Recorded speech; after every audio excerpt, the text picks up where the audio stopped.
Hello children, welcome again. और अपने potential difference वाले वीडियो के बाद अब माधवी मैम का नेक्स्ट वीडियो कौन सा, ओम्स लॉ। इसमें हम रेजिस्टेंस, मैंने आपको लास्ट वीडियो में रेजिस्टेंस के बारे में बताया था ना बेटा। अब हम इसमें रेजिस्टेंस को पहचानने की कोशिश करेंगे धीरे धीरे, और हम देखेंगे कि इसका क्या रोल रहता है जबकि हम करंट की या सर्किट की बात करते हैं। ठीक है, आपकी जो एनसीईआरटी है उसमें पोटेंशियल डिफरेंस के बाद पूरे सर्किट के डायग्राम्स दे रखे हैं और आप वहां से बिल्कुल समझ सकते हैं। बेसिकली इलेक्ट्रिक सर्किट क्या है, it is a closed path. ये अपने आप में क्या होता है, एक क्लोज्ड पाथ। जैसे हमने लास्ट वीडियो में बल्ब बनाया था और साथ में सेल बैटरी सब यूज किए थे। So it is a closed path to allow the flow of current, right. And it consist of a resistor, you have a key, उसमें एक की होती है, and you have cell, battery, volt meter, ammeter. तो different constituents होते हैं उसके जो circuit में कनेक्टेड होते हैं। वोल्ट मीटर को हमेशा कनेक्ट करते हैं पैरेलल में रेजिस्टेंस के, और हम एमीटर को कनेक्ट करते हैं सीरीज में। तो you can very easily go through the book. अब वीडियोस जो होते हैं, वीडियोस क्लासेस नहीं है, देखो वीडियोस जो है टॉपिक वाइज बनते हैं। तो अब इस टॉपिक जो ओम्स लॉ वाला टॉपिक है उसमें हम इसको लेंगे, राइट। तो ओम्स लॉ को आज हम अच्छे से पढ़ते हैं और उसको समझने की कोशिश करते हैं। चलिए, ओम्स लॉ सबसे इंपॉर्टेंट है एग्जाम पॉइंट ऑफ व्यू से भी और फ्यूचर के पॉइंट ऑफ व्यू से भी। जितने बच्चों को साइंस में जाना है तो आपको करना ही करना है इसको। पूरा करंट इलेक्ट्रिसिटी पे चैप्टर्स हैं आपके पास 12th क्लास में, राइट।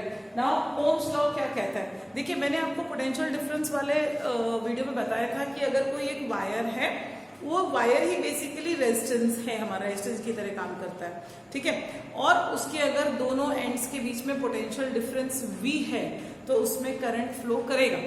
अब ओम्स लॉ ये कहता है that the potential difference across the ends of the wire is directly proportional to the current flowing through this conductor. Okay, what did I say? The potential difference। जैसे कि मेरा जो circuit है, हमने circuit कैसे बनाते हैं, देखो मैंने सर्किट के ऊपर बात की, तो ये हो गया मेरा resistance, and this is the battery that I am putting, this is the key को बीच में डॉट लगा दिया, यानी की क्या हो गई, क्लोज हो गई। और क्लोज होने से इसके अंदर अब करंट जो है वो फ्लो स्टार्ट हो जाएगा। So this is the direction of the current from positive terminal to the negative terminal, right? ये तुम्हारा एक क्लोज सर्किट है। अब देखो ये जो रेजिस्टेंस वायर, पहले हमने यहाँ पर क्या लगाया था, बल्ब लगाया था। अब बल्ब हो गया, पंखा हो गया, आयरन हो गई, प्रेस हो गई, कुछ भी चीज है, या वायर ही हो गया, सबका अपना एक रेजिस्टेंस होता है, ठीक है। तो ये दोनों एंड्स के बीच का पोटेंशियल डिफरेंस, जैसे यहाँ पर मैंने लिख दिया 2 वोल्ट्स, तो A और B का पोटेंशियल डिफरेंस भी कितना हो गया, 2 वोल्ट्स, और इसमें करंट फ्लो कर रहा है सपोज I, राइट। तो ओम्स लॉ ये कहता है कि the potential difference across the ends of the conductor is directly proportional to the current flowing through it, keeping the physical conditions same। और physical conditions में आ गए इसका टेम्परेचर, हम टेम्परेचर चेंज नहीं कर सकते, length and cross section area, and also the nature of substance, यानी हम वायर को भी चेंज नहीं कर सकते। तो अगर जैसे इसकी बैटरी 2 वोल्ट से और सपोज इसमें करंट फ्लो कर रहा है 2 एम्पियर्स, ठीक है। सपोज अब हम क्या करते हैं कि इसकी बैटरी को 4 वोल्ट कर देते हैं, तो इसका करंट क्या हो जाएगा, 4 एम्पियर्स। इसकी बैटरी को हम 6 वोल्ट कर देते हैं, तो करंट क्या हो जाएगा, 6 एम्पियर्स। कहने का मतलब जिस रेट से पोटेंशियल डिफरेंस बढ़ेगा उसी रेट से करंट बढ़ेगा। Are you getting that? अगर पोटेंशियल डिफरेंस डबल हो गया तो करंट डबल हो जाएगा, पोटेंशियल डिफरेंस 3 टाइम्स हो गया तो करंट 3 टाइम्स हो जाएगा, पोटेंशियल डिफरेंस आधा हो गया तो करंट आधा हो जाएगा, पोटेंशियल डिफरेंस 1/4 हो गया तो करंट 1/4 हो गया। कहने का मतलब the potential difference is across the ends of these two ends of the conductor is directly proportional to the current flowing through it। जिस रेट से पोटेंशियल डिफरेंस कम ज्यादा होगा उसी रेट से ही करंट भी कम ज्यादा होगा। And V is proportional to I। जब प्रोपोर्शनली साइन हटाते हैं तो इसका एक कांस्टेंट आ जाता है R। इसको कहने का मतलब है V upon I is a constant. V upon I अपने आप में क्या हो गया, constant, and that constant is given the name of resistance R। यानी किसी भी इंस्ट्रूमेंट का जो रेजिस्टेंस है वो कांस्टेंट रहेगा। अगर हम V को चेंज करेंगे तो भी रेजिस्टेंस चेंज नहीं होगा, I को चेंज करेंगे तो भी रेजिस्टेंस चेंज नहीं होगा। हमारा रेजिस्टेंस कांस्टेंट रहेगा कब तक? जब तक कि उसकी फिजिकल कंडीशंस सेम है। ठीक है, रेजिस्टेंस V पर डिपेंड नहीं करता, रेजिस्टेंस I पर डिपेंड नहीं करता। भले ही V upon I is a constant, that is the resistance R, but resistance neither depends on V, resistance nor depends on I। कहने का मतलब V जितना बढ़ेगा I उतना बढ़ जाएगा, तो भी कांस्टेंट रहेगा। V कम होगा तो I भी कम हो जाएगा, तो भी सामने जो है वो कांस्टेंट वैल्यू रहेगी। So this is Ohm's law. ठीक है, अब ये V is equal to I R, देखो V is proportional to I लिखा है, प्रोपोर्शनलिटी साइन हटाएंगे तो क्या हो जाएगा? V is equal to I R, यानी R यानी रेजिस्टेंस एक प्रोपोर्शनलिटी कांस्टेंट है, राइट। नेक्स्ट, इसकी जो यूनिट होती है that is ohm, OHM, ohm, right. And 1 ohm is equals to 1 volt upon 1 ampere। कहने का मतलब if the potential difference across a given conductor is 1 volt and the current flowing through that conductor or the resistance is 1 ampere, then the resistance of this conductor is said to be 1 ohm। ठीक है, अगर इन दोनों का potential difference जो है इसके across 1 volt है और अगर इसमें करंट 1 एम्पियर जा रहा है तो ये जो कंडक्टिंग वायर है इसका रेजिस्टेंस कितना हो जाएगा? 1 ओम। ठीक, ओके। नाउ रेजिस्टेंस का जो साइन है वो ऐसे शो करते हैं, this is the sign of the resistance. अब ये जो रेजिस्टेंस है वो फिक्स्ड रेजिस्टेंस है। एक और चीज होती है जिसको हम बोलते हैं वेरिएबल रेजिस्टेंस। वेरिएबल रेजिस्टेंस का साइन ये होता है, ठीक है, this is the sign of variable resistance. और एक इंस्ट्रूमेंट होता है जिसको हम कहते हैं रिहोस्टेट। रिहोस्टेट एक वेरिएबल रेजिस्टर की तरह काम करता है, यानी हम उसके रेजिस्टेंस को वेरी करा सकते हैं, हम उसके रेजिस्टेंस को चेंज कर सकते हैं, and this is the sign of rheostat. ठीक है, अब वेरिएबल रेजिस्टेंस कैसे कर सकते हैं? रिहोस्टेट एक ऐसा सिलेंडर जैसा होता है, उसके ऊपर वायर लपेटा होता है और उस पर एक स्लाइडर होता है, तो हम स्लाइडर को मूव कराते हैं, तो इसको मूव करा के हम बेसिकली उसकी लेंथ चेंज कर रहे हैं, यानी हमने उसकी फिजिकल कंडीशन को चेंज कर दिया, तो हम रेजिस्टेंस को चेंज कर रहे हैं। हम रेजिस्टेंस को चेंज करने के लिए V और I के साथ कोई ऊपर नीचे छेड़खानी नहीं करते। V और I में अगर कोई भी चेंज होगा उसका फर्क रेजिस्टेंस पर नहीं पड़ता है। ये इस बात को बिल्कुल दिमाग में बिठा लें। बच्चे सोचते हैं फॉर्मूला लिखा है that V is equal to I R, तो इसका मतलब रेजिस्टेंस साहब V और I पर डिपेंड करता होगा। No, resistance does not depend on V and I, right. अब वेरिएबल रेजिस्टेंस का कोई एग्जांपल बता सकते हो? देखो कि हम रेजिस्टेंस को चेंज कर सकते हैं। यस, आप देखिए आपके घर में पंखा चलता है, उसका रेगुलेटर आप उसको चेंज करते हो, आराम से उसके करंट में, पावर में, सब में फर्क आता है। तो आप वहां पर क्या किया? You are using a variable resistor. इसी तरीके से मिक्सर्स, ग्राइंडर्स, इन सब में ये होता है, एक बटन दबाते हैं अपन, उसके बाद देखते हैं उसकी स्पीड चेंज हो रही है। स्पीड क्यों चेंज हो रही है? रोटेशंस पर सेकंड चेंज हो जाते हैं। पावर चेंज कर रहे हैं हम, उसकी करंट चेंज कर रहे हैं, क्यों चेंज कर? क्योंकि हम रेजिस्टेंस को चेंज कर पा रहे हैं वहां पे, राइट। इस तरीके से नाउ अब ये सारी चीजें हो गई। अब है ना रेजिस्टेंस को देखते हैं कि V is equal to I R. मैं बाकी चीजों को रब करूंगी and I want to explain in the form of graph कि किस तरीके से बिहेव करता है। ठीक है, now V is equal to I R एक हमारी इक्वेशन है, तो इसका मतलब R का मतलब क्या हो गया? What is this? V is equal to I R, so therefore R is equal to V upon I। हम इसको ग्राफ के फॉर्म में ले सकते हैं। V को हमने क्या ले लिया? Y एक्सिस पर, और I को हमने किधर ले लिया? X एक्सिस पर। ठीक है, V क्या है हमारा? पोटेंशियल डिफरेंस, I क्या है? करंट। अब Y अपॉन X यानी straight line graph, Y upon X। ठीक है, तो रेजिस्टेंस का मतलब क्या हो गया? It is the slope of VI graph. Graph के टर्म्स में क्वेश्चंस बनते हैं, है ना। अब जैसे यहाँ पर देखो, इसका स्लोप निकालना कैसे निकालेंगे? या तो अपन कर सकते हैं V2 अपॉन I2, हम ये भी लिख सकते हैं V1 अपॉन I1, हम ये भी लिख सकते हैं V2 minus V1 upon I2 minus I1। ये देखो, ये सारे फॉर्मूले लिखे मैंने यहाँ पे। इन सबकी वैल्यू सेम आएगी, क्यों? क्योंकि एक स्ट्रेट लाइन ग्राफ है, यानी इन सबका tan थीटा जो स्लोप होता है, 9th क्लास में आपने बहुत अच्छे से पढ़ा होगा, स्पीड, वेलोसिटी इन सब के ग्राफ्स आते हैं तो स्लोप का मतलब 9th में बहुत अच्छे से समझ जाते हैं अपन की m जो स्लोप होता है, स्लोप को किससे शो करते हैं, स्मॉल m से। तो यहाँ पर v और I का जो स्लोप है that is equal to the resistance.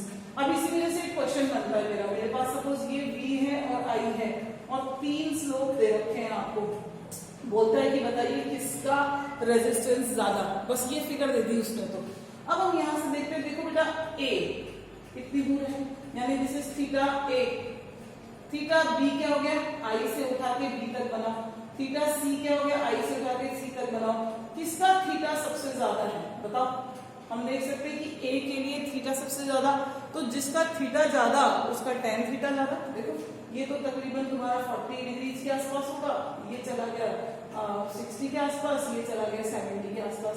तो हमने देखा कि a का theta a is greater than theta b is greater than theta c, so therefore tan theta a is greater than tan theta b is greater than tan theta c, यानी slope of a is greater than slope of b is greater than slope of c। Graph कौन सा है, v और I, कहने का मतलब resistance of a b से बड़ा है एंड b c से बड़ा है, ठीक है।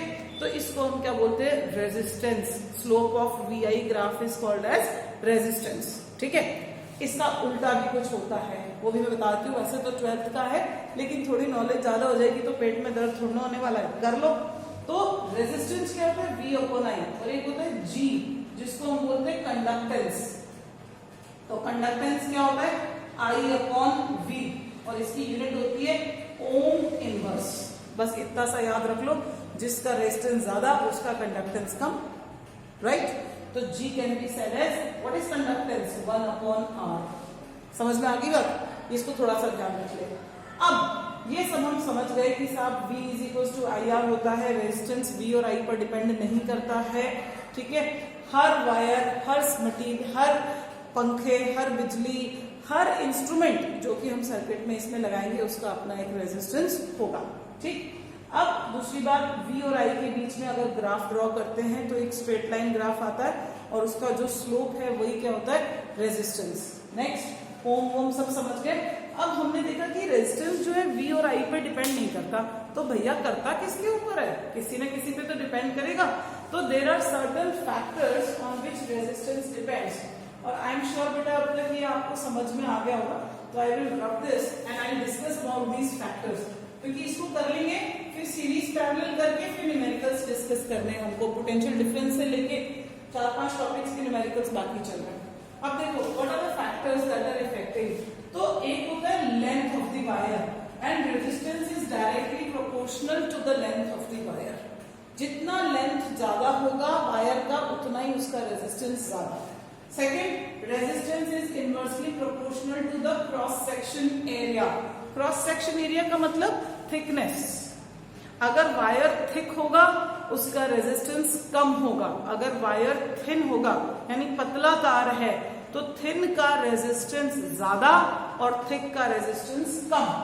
And very important, resistance is also proportional to the temperature. अगर हम टेम्परेचर को बढ़ाएंगे तो रेजिस्टेंस ऑफ द वायर यानी कंडक्टर का रेजिस्टेंस बढ़ेगा। That is resistance is also proportional to the temperature. ये चीजें याद रख लीजिए, लेंथ के डायरेक्टली प्रोपोर्शनल, एरिया के इनवर्सली प्रोपोर्शनल और टेम्परेचर के डायरेक्टली प्रोपोर्शनल। यहां से एक और फॉर्मूला निकल के आता है, resistance is proportional to L and inversely proportional to A। तो रेजिस्टेंस इज डायरेक्टली प्रोपोर्शनल। अब जब ये प्रोपोर्शनलिटी साइन हटाएंगे तो क्या आ जाएगा, constant raw L upon A। What is this raw? Raw बोलते हैं इसको, रॉ का मतलब होता है रेजिस्टिविटी या स्पेसिफिक रेजिस्टेंस। और हर सब्सटेंस, हर मटेरियल की अपनी खुद की रेजिस्टिविटी होती है। जैसे एल्यूमिनियम की रेजिस्टिविटी होती है, गोल्ड की भी रेजिस्टिविटी होती है, वुड की भी रेजिस्टिविटी होती है ना, प्लास्टिक की भी अपनी रेजिस्टिविटी होती है। तो resistivity is the property of the material, याद रखिए, it is the property of the material. इसीलिए कहते हैं कि रेजिस्टेंस नेचर ऑफ सब्सटेंस पे डिपेंड करता है। हमने क्या बोला था, लेंथ को चेंज नहीं करेंगे, एरिया को चेंज नहीं करेंगे और वायर का मटेरियल भी चेंज नहीं करेंगे और टेम्परेचर चेंज नहीं करेंगे। ये चारों कंडीशंस को फॉलो करेंगे तो रेजिस्टेंस कांस्टेंट रहेगा। तो वो नेचर ऑफ सब्सटेंस के लिए होता है रेजिस्टिविटी, राइट। तो resistivity is the property of the substance, not resistance. हम कहते हैं ना कि वुड का रेजिस्टेंस ज्यादा होता है, हम गलत बोल रहे हैं, हम ऐसे बोल रहे हैं जैसे कि हम आर्ट्स के स्टूडेंट हैं। हमको क्या करना पड़ेगा, वुड की रेजिस्टिविटी बहुत ज्यादा है, गोल्ड की रेजिस्टिविटी बहुत कम है, सिल्वर की रेजिस्टिविटी बहुत कम है, एल्यूमिनियम की रेजिस्टिविटी बहुत कम है। ऐसा नहीं कि एल्यूमिनियम का रेजिस्टेंस कम है, एल्यूमिनियम की रेजिस्टिविटी कम है। अब इसमें देखो, पता है जैसे एल्यूमिनियम है, उसकी एक वायर इतनी बड़ी है, एक वायर इतनी बड़ी है, उसकी एक शीट हो गई, उसका एक रॉड हो गया, इन सब का रेजिस्टेंस अलग अलग है, इन सब की रेजिस्टिविटी सेम है।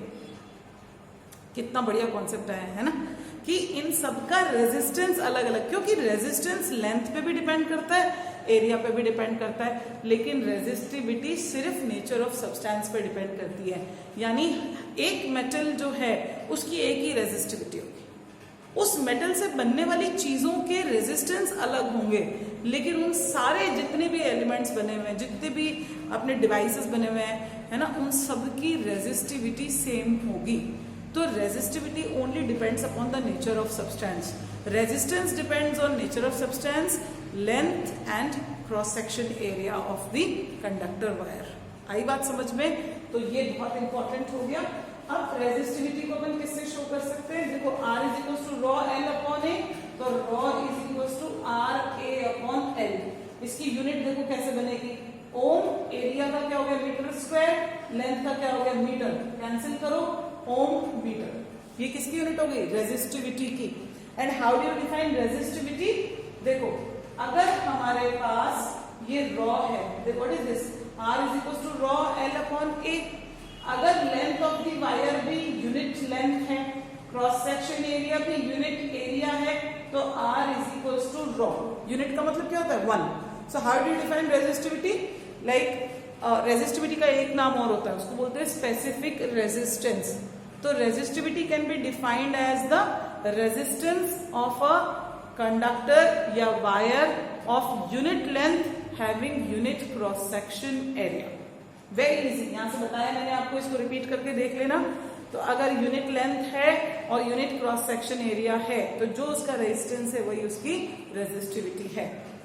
So we have discussed all these things, very important. और इसके बाद वाले टॉपिक में हम क्या पढ़ने वाले हैं, हम सीरीज पैरेलल कनेक्शन को पढ़ेंगे, और उसके बाद जो मेरे इतने ब्यूटीफुल ट्रिक्स हैं न्यूमेरिकल्स के, उसको हम नेक्स्ट वीडियो में लेके आते हैं। तो आप इसको पढ़िए, करिए, लर्न करिए, किताबों को जरूर पढ़िए, स्टाइल के चक्कर में सिर्फ वीडियो से ना पढ़ें, आपको एनसीईआरटी को गो थ्रू करना बहुत जरूरी है। कोई डाउट्स आते हैं कमेंट सेक्शन में लिखो मुझे, नहीं तो चैनल को सब्सक्राइब करो आराम से, इसको सबको इसको बिल्कुल, क्योंकि एक के बाद एक वीडियो आते जाते हैं तो आपको नोटिफिकेशंस मिलते चले जाएंगे, ठीक है। और घर पे पढ़ाई करनी है, is that okay? Very good. और मेरे सारे बच्चे पढ़ते हैं, मुझे मालूम है, क्योंकि माधवी मैम का एक ही काम है, अपने सारे बच्चों को हम बहुत स्ट्रांग बनानी मेरे को फिजिक्स में, और इतना स्ट्रांग हो जाओ फिजिक्स में कि फिजिक्स आपका एकदम ऐसा हो जाए मक्खन के जैसा, जिसको कहते हैं ना कि आपका स्ट्रॉन्गेस्ट सब्जेक्ट क्या है? फिजिक्स। कि क्यों? कि हम तो माधवी मैम के स्टूडेंट्स हैं, एंड आई लव दैट। मेरे बहुत सारे बच्चे बेटा डॉक्टर्स इंजीनियर्स बने, एंड आई वांट कि आप सभी बच्चे आगे लाइफ में बहुत बहुत अच्छा करें। Okay, thank you and wait for my next video. Bye bye.